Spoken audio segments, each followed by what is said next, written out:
quase boa noite, né? Finalzinho de tarde gostoso. E quero aproveitar esse início da minha fala para agradecer a cidade de Santa Maria. Enquanto fazia a prece, eu pensava quanto foi gratificante para mim receber essa oportunidade de servir a Jesus em meio a tanto afeto, né? Ou seja, não haverá ocasiões em que eu terei que servir a Jesus em meio a pedradas, em meio a testes.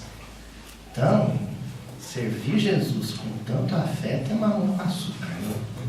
Nem tem que contar ponto, você nem conta, porque aí fica fácil. E agradecer o Éder que fez o convite, mas todas as casas de Santa Maria, os lares, as instituições, os restaurantes de Santa Maria que me receberam com tanto carinho, né? E agradecendo meu amigo Luiz Marcelos, né? Jesus fez uma recomendação aos discípulos de que eles sempre peregrinassem, viajassem em pares. Não é isso que está no Evangelho? Então, meu par é Luiz Marcelos, já há alguns anos já. E a proposta de estudo para a noite de hoje, final de tarde, início de noite que o Éder me repassou, é de que eu falasse sobre os vendilhões do templo. Provavelmente a abordagem que se tem feito dessa passagem é uma abordagem extremamente convencional, portanto confortável. O lugar comum, ele é uma região de conforto, e a região de conforto nem sempre é a melhor escolha, porque é aquela em que a gente se acomoda e não avança. E porque é uma região de conforto, as pessoas se excedem no colorido que se dá na passagem, e em função disso, carrega na tinta. Aí fica uma abordagem também anticonvencional, pesada, né? Quando eu cheguei aqui, os companheiros foram me conduzindo por esses corredores aqui, e me mostrando a salinha das crianças, dos enxovais, né? O atendimento fraterno, eu quase pedi, faz um atendimento fraterno comigo agora. Tão gostosa que é a salinha. A casa merece uma abordagem leve, suave a respeito dos vendilhões do templo. Esse título, inclusive, para a passagem, para a perícope, nem é algo que saiu da boca de Jesus. Ninguém nunca ouviu Jesus dizendo assim: a partir de agora eu vou expulsar os vendilhões do templo. Nem existia o texto bíblico na ocasião, né? Posteriormente, a estrutura bíblica foi se subdividida em capítulos e versículos e, consequentemente, os títulos didáticos para cada passagem, mas isso não existia. Vendilhões do templo. Essa expressão não existia. A gente vai tentar simplificar ao máximo esse episódio, passar ele tal qual ele se apresentou para a comunidade espiritual da época, de encarnados e desencarnados, todos ficaram profundamente marcados pela passagem, né? E tentar fazer o que importa, que é contextualizar, né? Fazer o vínculo entre as experiências que nós temos tido em ambiente religioso, mais recentemente, sobretudo no movimento espírita, porque nós não vamos lavar roupa suja de outras comunidades, nós temos as nossas roupas sujas para serem lavadas, né? E sair daqui confortados. Nós vamos estruturar a fala em 2 momentos. A primeira talvez seja um pouquinho mais áspera, porque a gente vai falar da queda. Mas o projeto é que lá do meio da palestra para frente a gente fala de redenção. E sai daqui, sabe? Flutuando. Do jeito que eu estou desde que eu entrei nessa casa. Flutuando. Aí é mostrar que ninguém é um coração ressequido, adoecido ao ponto de nunca se regenerar. A redenção é o projeto de Jesus para a humanidade. Essa passagem ela aparece em Mateus, ela aparece em Lucas, ela aparece em Marcos e ela aparece em João. Todos os evangelhos. Eu optei, e isso foi uma escolha que eu fiz para a palestra de hoje, e é uma escolha que eu havia feito também para o livro Celeiro de Redenção, né? O trabalho que a gente realizou, eu e os companheiros, em torno da obra Brasil Coração do Mundo, Patrulha do Evangelho. Eu organizei o livro, escrevi um capítulo, e quando eu fui organizar esse capítulo, o livro Celeiro de Redenção, eu abordei justamente essa passagem. O Felipe, cadê o Felipe? Estava lembrando isso hoje, né, Felipe? Eu abordei justamente essa passagem. A opção que eu fiz foi entendê-la dentro da narrativa que está no livro de Marcos, no Evangelho de Marcos. E a descrição de Marcos, ou dos adensadores do Evangelho de Marcos, para essa passagem começa assim: dirigem-se a Jerusalém. Entrando no templo, começou a expulsar os que vendiam e os que compravam no templo. E derribou as mesas dos cambistas e as cadeiras dos vendedores de pombas. Essa tradução do amigo Haroldo Dias começa assim: dirigiam-se a Jerusalém. Quando a gente vai fazer o estudo minucioso do Evangelho, que nós não vamos fazer aqui hoje, porque eu tenho que ver vários versículos, então hoje não vai ser humildinho, né?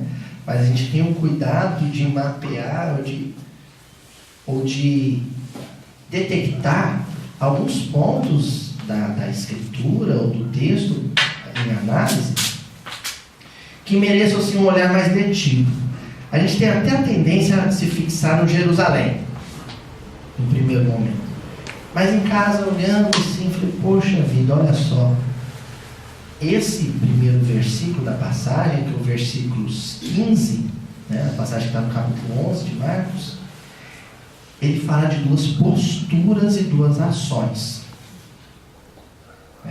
Aí entra dentro do pessoal que estava hoje de manhã lá no Boa Nova, entra dentro do como. Como agir? Comprando e vendendo. Todo o peso da crítica que a passagem possa propor sempre recai sobre os ombros daqueles que vendiam. Só que para haver um vendedor, tem que haver um comprador. Então não tem meia-culpa nessa história. Não tem vítimas e não tem algozes. Se tinham vendedores, também tinham compradores.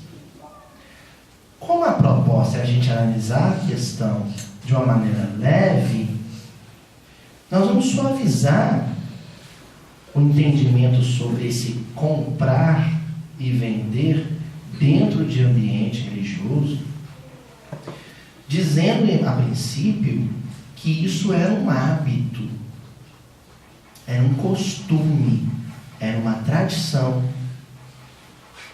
Israel só tinha um templo, sinagoga não era templo. Então todas as aldeias, os vilarejos, as cidades tinham as suas sinagogas. Onde houvesse uma comunidade com mais de 10 varões, com mais de 10 judeus, ali se organizava a sinagoga. Mas sinagoga não é templo.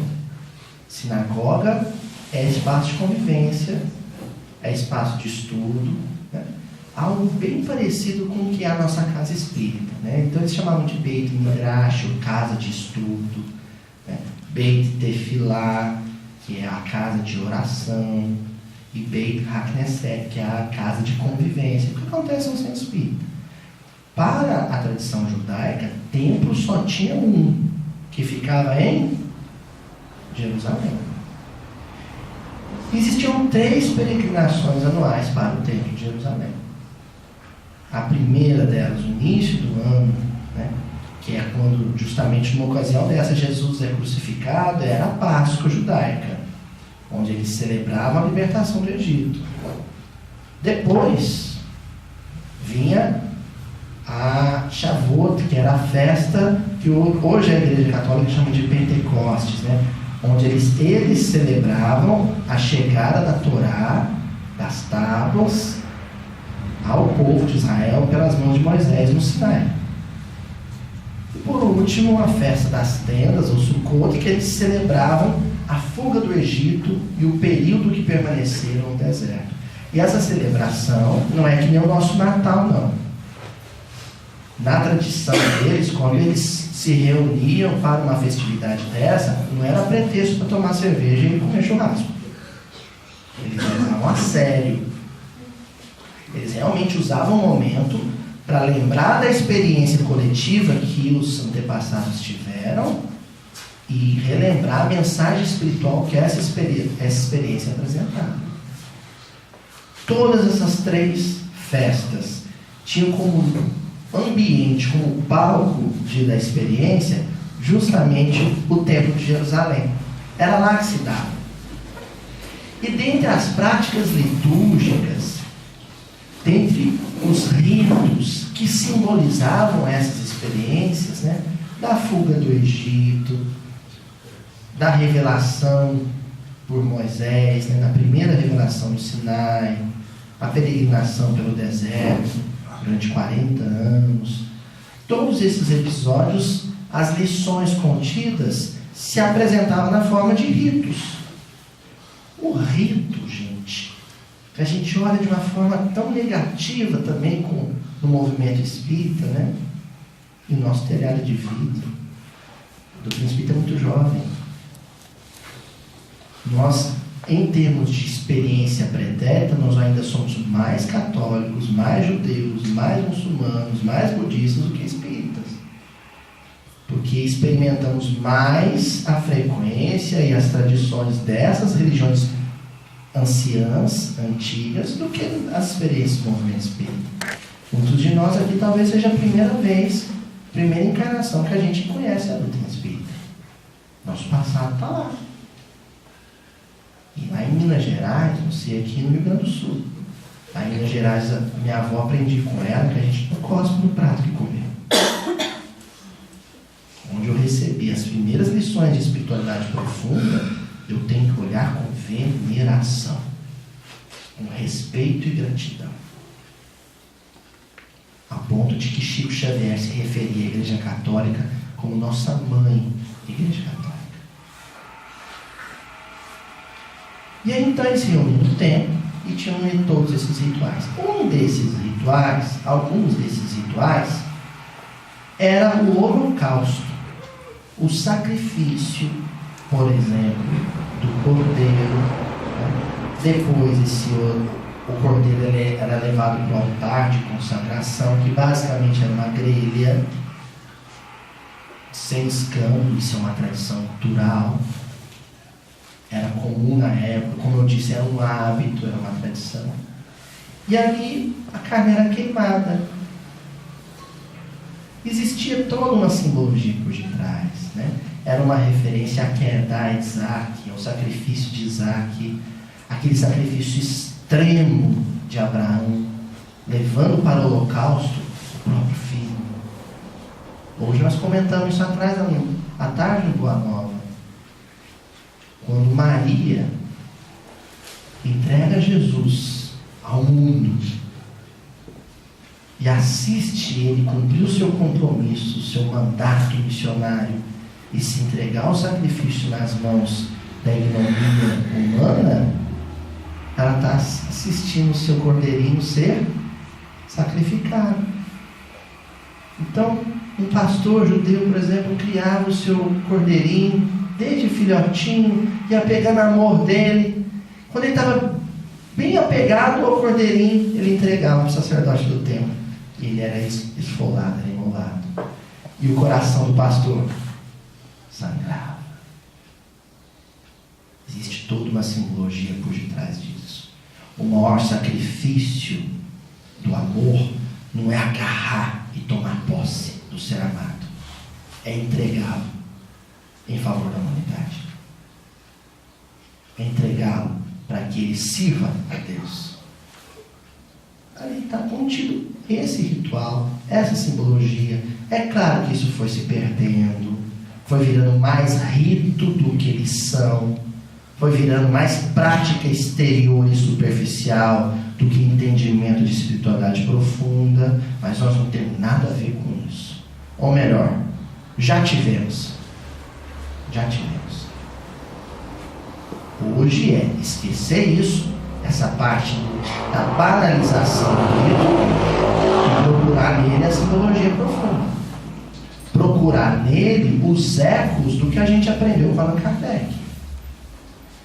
Cair a ficha e falar, olha só, que tudo que Kardec disse aqui, com os espíritos da codificação, já estava sendo dito há muito tempo. E isso é importante. Porque quando cai a ficha de que isso que Kardec disse no século XIX já está sendo dito há mais de 3.000 anos, sabe o que acontece? Selo na canela. A gente, se apressa para não perder mais tempo. Luiz, mas por que você está lembrando da questão do sacrifício dos animais no templo de Jerusalém?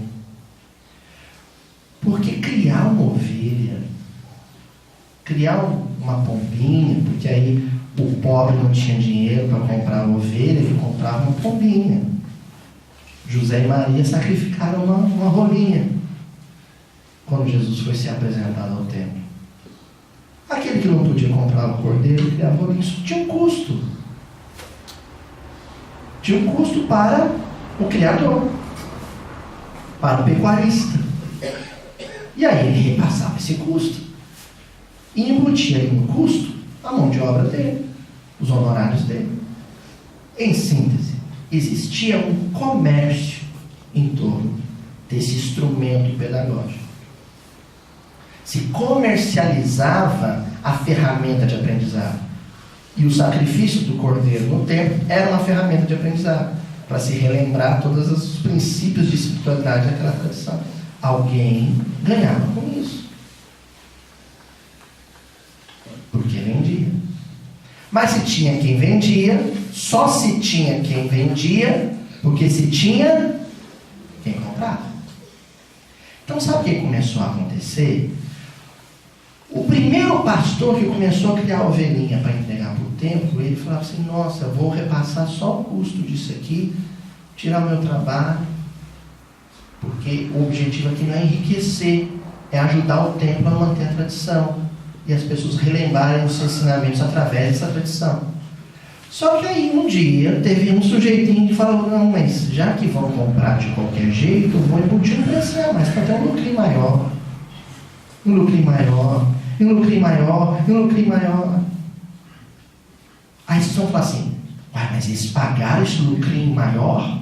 Sim, porque também do outro lado tinha um sujeito que falava assim, eu errei, me enganei, magoei os outros, esqueci da lei, esqueci da Torá, mas se eu matar um cordeirinho em uma das 3 festas, a minha barra está limpa. Pagava o preço que fosse. Dinheiro não é problema.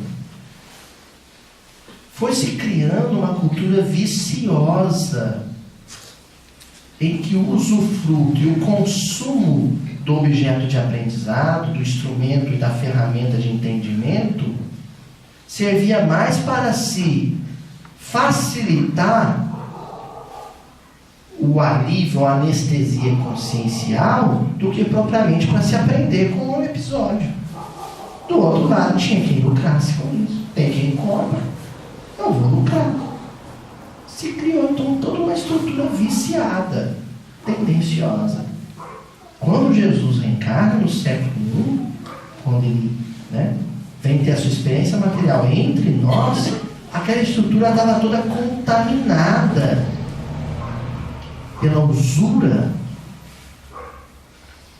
Estava toda contaminada pelo paganismo travestido de monoteísmo, pelo politeísmo travestido de judaísmo, pelo politeísmo travestido de tradições de culto a um Deus único. Estava viciada. É isso que ele encontra lá. Por isso que no versículo seguinte vai dizer assim, e não permitia, Jesus, e não permitia que ninguém transportasse utensílios através do templo. Os artifícios, as criações humanas, as ferramentas que iam promover o ritual. Então Jesus começou a parar, para tudo, ninguém ninguém vai fazer ritual nenhum aqui, porque se perdeu o sentido. Para tudo aqui. Pelo menos me ouve. Porque vocês esqueceram por que esse templo foi erguido. Vocês esqueceram por que isso aqui existe. Pausa. Aí nós vamos transportar para cá. Todas as vezes que um núcleo de trabalho cristão sente, ou algum companheiro do grupo sente, que a essência do início está sendo corrompida, que o projeto inicial está se desvirtuando, para tudo. Para tudo. Vamos sentar e conversar. Qual que era o projeto inicial? Quais eram as intenções do início? Porque nós estamos, tem que parar agora, porque depois que embala, aí é difícil frear. Para no começo, gente. A reunião mediúnica começou a virar um negócio que não era o que estava no projeto inicial. Para ela. Fica 2, 3 semanas sem comunicação. Vai estudar. Vamos abrir o livro dos médios, todo mundo. Qual que é o objetivo? Por que se tem uma reunião mediúnica na casa espírita? Nós temos que retornar para essa origem. Mesma coisa a evangelização, mesma coisa enxoval de crianças, de bebês, mesma coisa a difusão doutrinária. Começou a se desvirtuar para uma reunião, vamos conversar, gente, de forma fraterna, amorável, afetuosa, vamos conversar. Qual é o sentido disso tudo aqui? É o que Jesus faz naquela manhã, possivelmente amanhã de sábado. Para tudo, para tudo. Para de levar, né, a vasilha, a bandeja, a faca que vai esfolar o cordeiro. Olha, se você não sabe por que você vai esfolar esse cordeiro, não vai esfolar não. Espera aí. Vamos pensar junto. E aí prossegue no versículo 17. Ensinava e dizia. Ele não parou tudo? Não pôs o povo para ouvir? O que ele disse? Não está escrito que. Olha só, eles já sabiam o que Jesus ia dizer. Jesus não disse nada novo. Estão vendo como é exatamente o que eu falei? É um retorno à origem. Jesus falou, o que vocês aprenderam? O que vocês aprenderam na sinagoga com o rabino? Foi isso que vocês estão fazendo? Está escrito que a minha casa será chamada casa de oração para todas as nações, mas vós fizestes dela um covil de assaltantes. Aí Jesus pegou pesado, né? Pegou pesado e foi além. Por isso que eu falei para o poeta, assim, Éder, quando a gente estava conversando sobre a visita ao Francisco Costa, nós vamos um pouquinho além do problema do comércio de coisas religiosas. Essa é a tal interpretação comodista a que se habitua o movimento espírita. Toda vez que vai falar de vendilhões de templo, é errado fazer rifa, não sei, é errado vender livro espírita, dar de graça receber, tá? A energia que você recebe de graça, não sei daqui em Santa Maria, não operava não. Tem que pagar a conta de luz, não tem? Se rachar o teto, tem que chamar o pedreiro, não tem? O pedreiro vai fazer de graça? Tomara, mas se não fizer, tem que pagar o pedreiro. Então é muito além disso, uma coisa aqui. A casa espírita tem uma estrutura material que precisa ser mantida. Quanto mais simples for a proposta de estruturação física da casa espírita, mais fácil que fica de mantê-la. Mas isso, gente, é um princípio de economia doméstica. Eu e a Jujuba compramos uma casinha agora. Eu falei para a mulher, nós temos que fazer o trem mais simples. Porque depois não tem que pagar o financiamento e se estragar um negócio muito caro, não tem como consertar. Quanto mais simples for a estrutura material, mais fácil de ser mantido. Mais difíceis.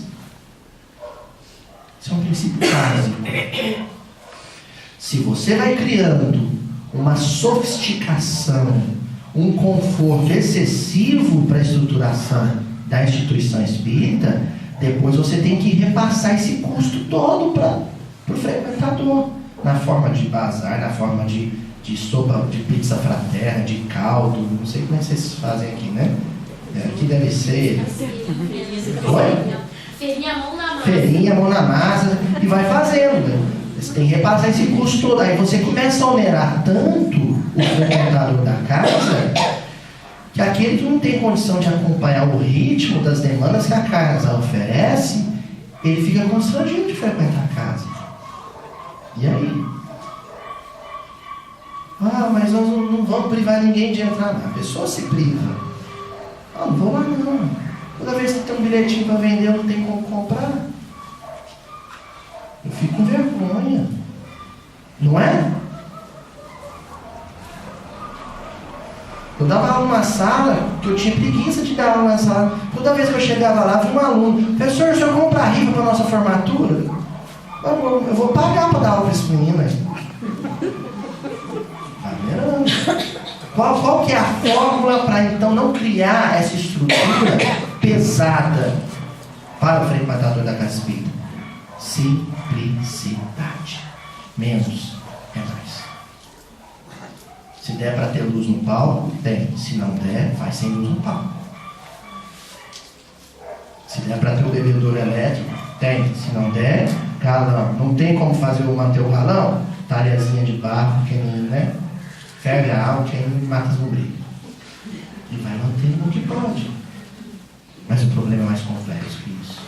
Por incrível que pareça. E agora que nós chegamos na metade para frente, nós vamos começar a falar da complexidade do problema. Porque esse escrito que Jesus menciona aqui foi uma fala de Isaías. Isaías está se referindo a um projeto inicial do templo, ao retorno à origem. Um projeto inicial. Uma casa de orações para todas as nações. Todas as nações. Não era só para Israel. Então, no segundo templo, que é o templo que levou lá algumas décadas para ser erguido, na época de Jesus ele nem estava completo, ele levou mais um tempo, mas assim que ficou pronto, os romanos demoliram ele. Tinha perdido o sentido, não prestava mais para aquilo que ele foi erguido, derruba. Deus deixou derrubar. Aconteceu isso com o primeiro, aconteceu isso com o segundo templo, foram dois.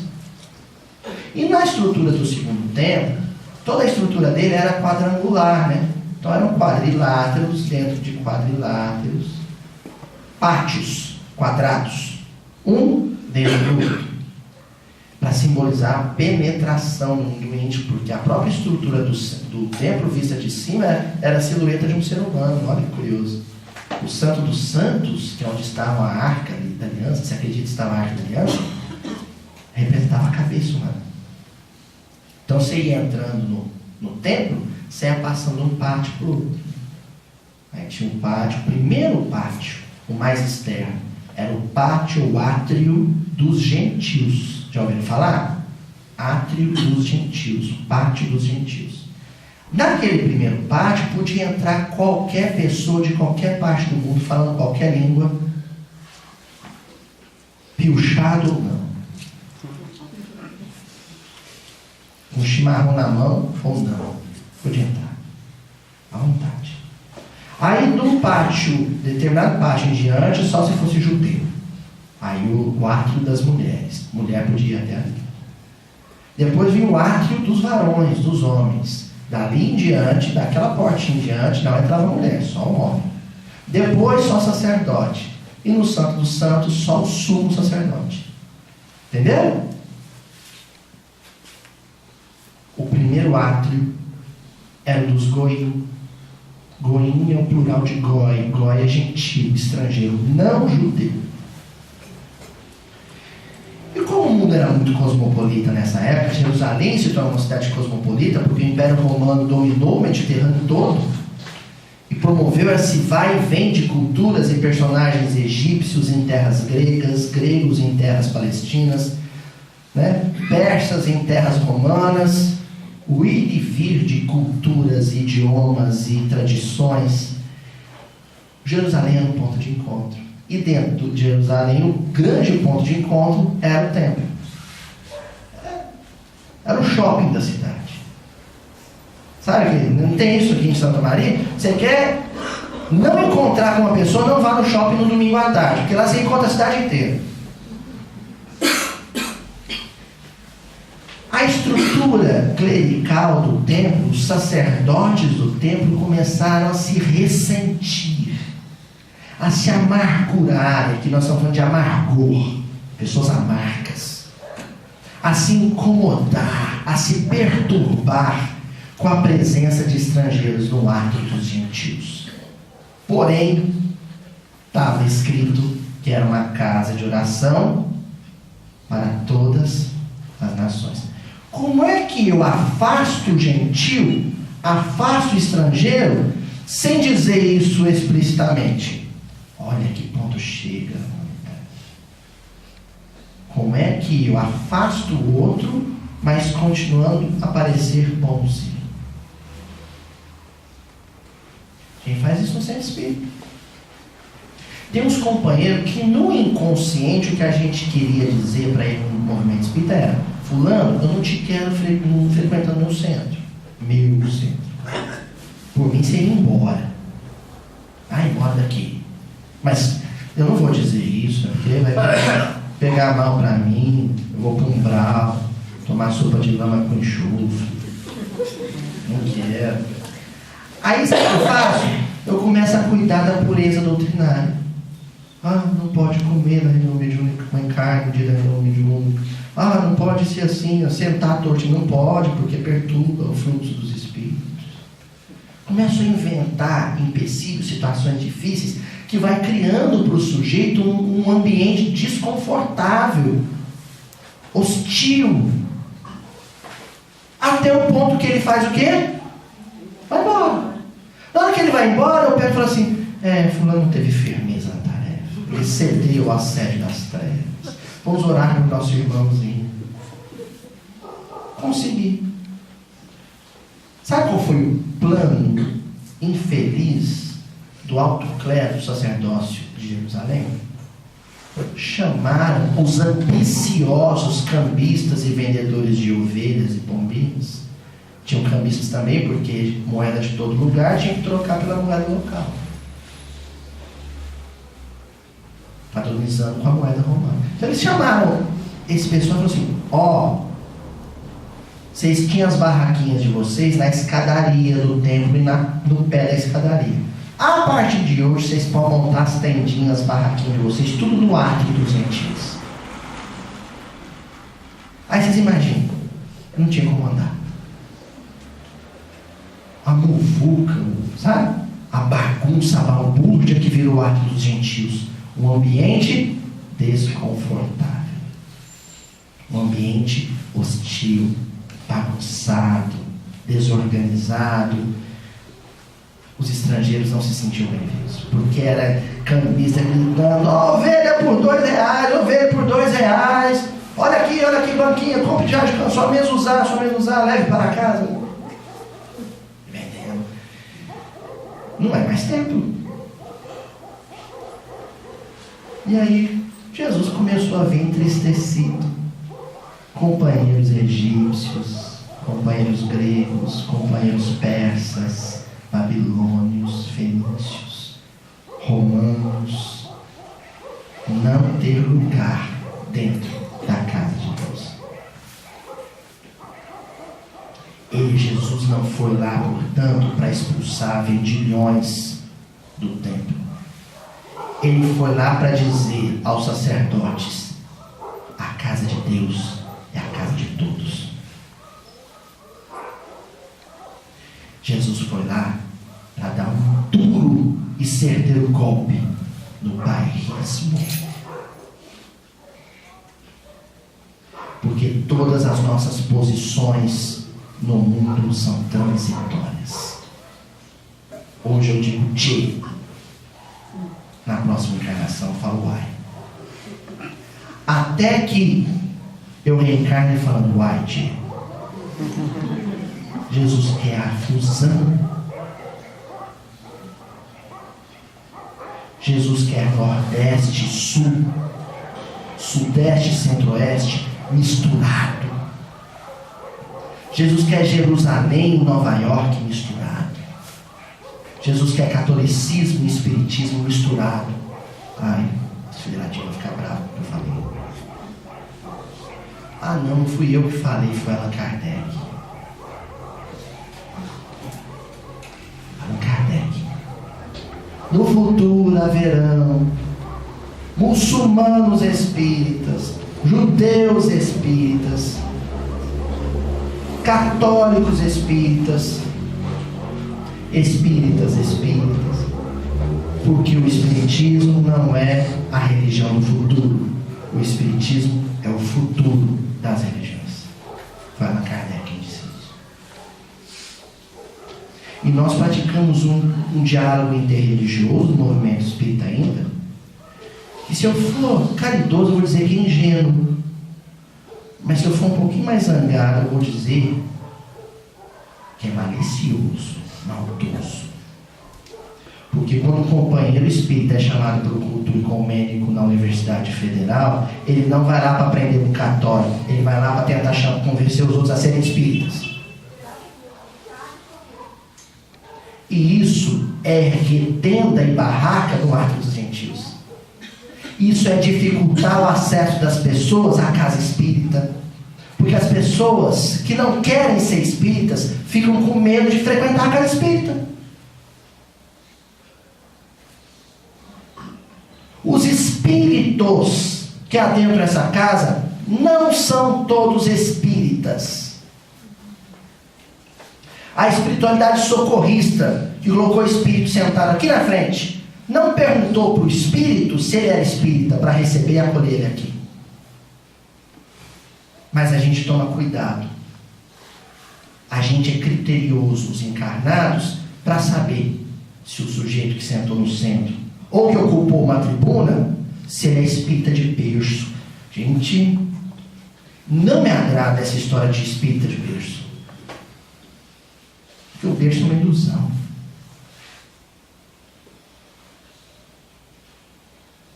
Se for assim, Eurípides Barçanufo fica lascado, porque ele virou espírita com 30 anos.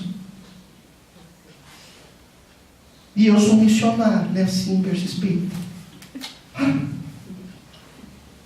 Sou, Luiz Marcelo. Obrigado, Luiz. Tomar cuidado com isso.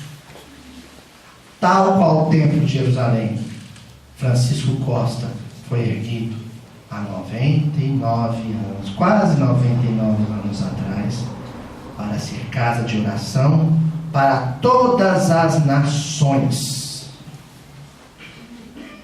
E ao abrir suas portas para todas as nações religiosas, todas as nações políticas, o regionalismo se acentua na medida em que as várias regiões atestam uma preferência política X ou Y. E aí eu quero ver que situação difícil, comentei isso no Boa Nova, que situação difícil a gente vai ficar quando aquele deputado, ou aquele vereador, ou aquele senador, ou aquele presidente que eu malhei no Facebook sentar na minha frente para tomar um passe meu aqui no Francisco Costa. Que cara de pau vou ter que ter para ele levantar a mão e pedir a Jesus abençoar os irmãos. Aquele que ontem eu chamei de bandido lá no Facebook, compartilhei, curti. Todas as nações, um só povo, um só rebanho. Essa é a proposta do Evangelho. Foi isso que fez Jesus derrubar aquelas máquinas. E aí nós chegamos no livro dos Espíritos. Olha só que curioso, questão 660. Kardec faz uma pergunta, porque ele vê isso acontecendo, inclusive no movimento espírita francês do século XIX. Kardec enfrentou muita barra, viu? Depois esses franceses espíritas reencarnam no Brasil, e porque já estão na segunda ou terceira encarnação como espírita, se arvoram em donos do movimento espírita. Kardec pergunta assim: pode alguém orar muito e mesmo assim ter um mau caráter? alguém frequentar muito o centro e mesmo assim ter um mau caráter? Pode alguém construir um centro, escrever um livro, fazer uma palestra, confeccionar enxoval para as crianças e ainda assim ter um mau caráter? Ser doutrinador num trabalho mediúnico e ainda assim ser mau caráter? Pode? Quem perguntou isso foi Allan Kardec. E os espíritos responderam: para algumas pessoas a oração é uma ocupação, um emprego do tempo. O centro é passatempo. Novela tá chata, vou pro centro. E o Facebook tá chato, só fala em futebol, vou pro centro.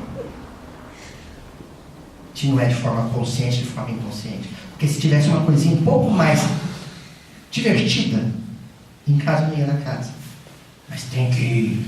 E tem aquela coisa do medo, né? Movido pelo medo. Ai, se eu não for no centro, eu vou ter pesadelo. Essa entidade maligna vai aproximar de mim. Faz por medo. Tem mais medo das trevas do que confiança na luz. Vai por receio, vai porque adoeceu. Vai porque o marido está desempregado, as coisas estão feias lá em casa, tem que ir pro centro rezar. Uma ocupação. Um hábito. Igual aquele dos judeus do primeiro e do segundo templo. Faz por fazer. E eles continuam os espíritos da codificação. Não entenderam que a prece é, antes de tudo, um estudo de si mesmos. A prece é um estudo de si mesmo. Quando a gente for conversar com Deus, gente, isso é freudiano, né? Freud explica. Freud dizia assim, parafraseando Freud, quando João chega até mim e começa a falar mal de Pedro, eu conheço mais João do que Pedro. E as nossas preces é um divã de analista onde a gente reclama dos outros. Deus nos conhece, porque nas nossas preces a gente só fala: Senhor, me ajuda a ter paciência com o meu marido, porque ele é muito difícil. Falou do marido. Senhor, me ajuda a ter paciência com meu filho, me fortalece, porque ele é indisciplinado. Falou mal. É uma prece de dedo duro, né? A gente fica entregando os outros para Deus. Nossa prece o tempo inteiro reclamando dos outros para Deus, reclamando de Deus. Que dia que vai sair uma prece que é um estudo de si mesmo? Senhor, me perdoa porque hoje eu fui indigesto lá no centro. Falei para o meu companheiro que ele não ia participar da reunião porque ele faltou 3 vezes da reunião, que ele era indisciplinado, mandei ele estudar os obsessão do André Luiz. Fui cruel, fui maldoso, fui descaridoso com o companheiro, a pretexto de disciplina. A nossa disciplina é truculenta, não é fraterna.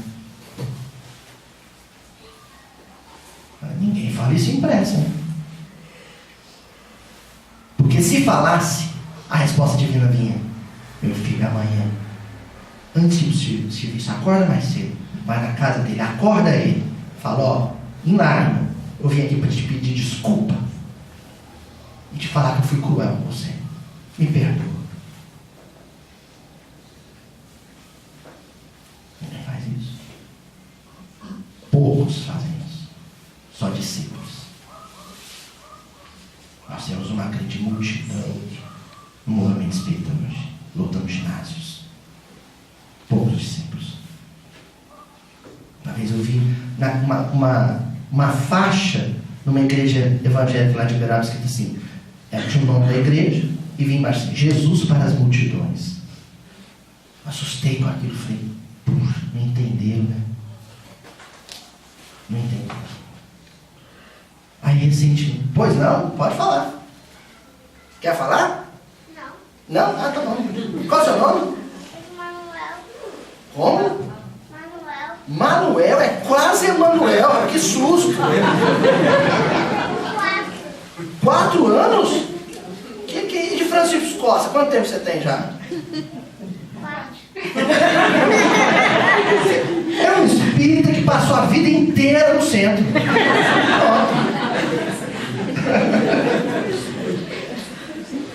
A gente precisa disso, não precisa de número, não precisa de multidão. Precisa de criança feliz no centro, correndo para lá, para cá, que nem a Alice. Né, Alice? Feliz na casa, não precisando de multidão. Aí quando eu achei que isso era um problema de outro grupo religioso, lá veio um companheiro numa cidade que eu visitei e falou assim, é porque a nossa casa tem uma assistência que recebe tantas mil pessoas, tem casa espírita que recebe 1000 pessoas, 1000 e tantas pessoas. Pronto, o jogo está ganho. O jogo está ganho. É lotar? É isso?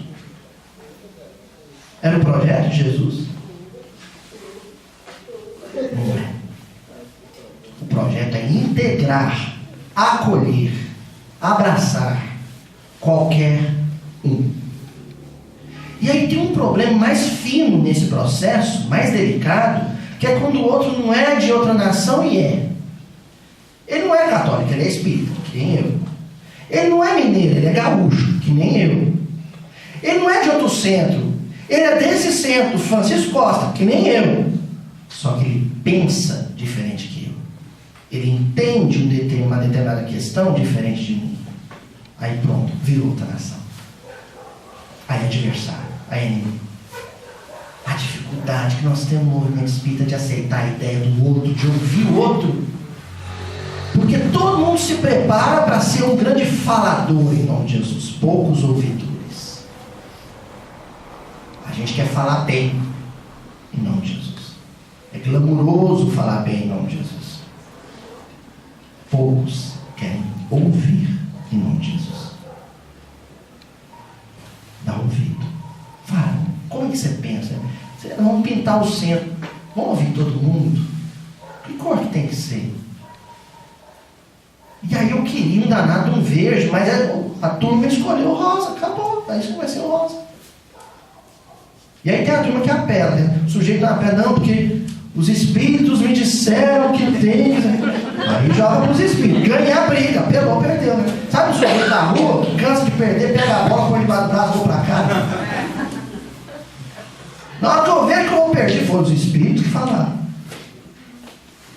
Põe na conta dos espíritos. Ouvir o outro e ceder. E se der errado, foi todo mundo que errou. Não foi um. Hoje, gente, erramos, hein? Ficou feio, ficou breve, não ficou legal não. Calma. Juntos, de novo. A gente batalha e pinta daqui 5 anos a cor de outro jeito. Isso é comunidade cristã. Isso é concílio. Isso é reunião de almas, de corações. É isso que Jesus queria ver no átrio dos gentios. Ele não queria ver vendilhões concorrendo com o visitante, ou lucrando com o visitante. Ele queria ver sacerdotes consagrados, de braços abertos, dizendo: bem-vindo, meu irmão. E não é dizendo bem-vindo, meu irmão, aqui na frente, no microfone, não. É saindo aqui da frente, sentando lá no fundo, segurando na mão de um rosto que eu nunca vi, e falando assim: ô mamão, meu irmão, meu querido, qual o seu nome? De onde você veio? E no final da reunião: e aí, está satisfeito? Gostou? Volta mais. E quando ele sumiu uns tempos, fiquei sabendo que ele trabalha lá na lojinha, tal, passa lá. Passei aqui para ver se está tudo bem, se não apareceu mais, está com algum problema. Isso é família cristã. É isso que a gente tem que construir. Que o Rio Grande do Sul,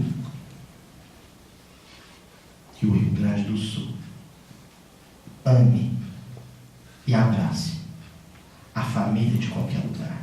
Isso eu falo em Minas, isso eu falo em Recife. Porque as nossas posições, até religiosas, são transitórias. Que o movimento espírita do Rio Grande do Sul nunca se esqueça disso. Não há problema nenhum na próxima existência eu reencarnar muçulmano em Jerusalém. Outro dia eu vi um companheiro falou assim para mim: porque na nova era, nós espíritas brasileiros vamos ter a missão de ir para esses países, aí eu falei pejorativo, esses países que não acreditam em Jesus, para levar o Evangelho. Falei, por que não reencarnar muçulmano ou reencarnar budista e evangelizar com o Alcorão, frequentando uma mesquita? Por que não? Os primeiros enviados de Jesus reencarnaram em todo o país. Confúcio na China, Buda na Índia, Sócrates na Grécia, todos evangelizadores em nome de Jesus. Porque o compromisso de Jesus Cristo não é especificamente com um lugar, com um templo, com um país, é com a humanidade inteira. Vamos sair daqui com esse sentimento forte de amor pela humanidade, por todos os sotaques, por todas as vestimentas, por todos os times de futebol, por todos os partidos políticos, por todos os templos religiosos. Somos um só rebanho e temos um só pastor. Jesus abençoe. Obrigado.